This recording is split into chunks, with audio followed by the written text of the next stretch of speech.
mondo owachie matin ewi wuode.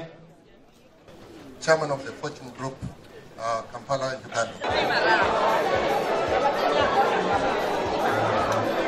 I want to apologize for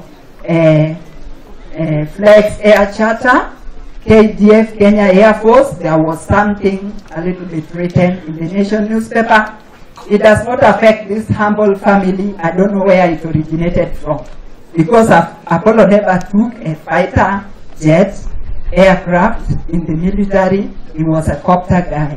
And again, his dad was just an airframe engineer in Air Force. Kwa jina la Yesu tunaomba tukiamini. Amen. Mwenyezi Mungu tunaamini kwamba wewe ni Mungu. Alipokuona alikuja akatembea kwa maji kwa sababu aliweka macho yake kwako.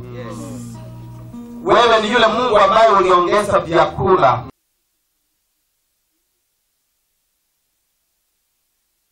So he was always there and he was always smiling. That's what I remember about Tonto, and that's what I'll always remember. Na kwa team, Anto was that solid brother that you have. Mwenye hapanic hata maneno ikiwa mbaya. Kwa majonzi na kwa udhaifu, lakini wakati Yesu Kristo atakaporudi mwili ambaye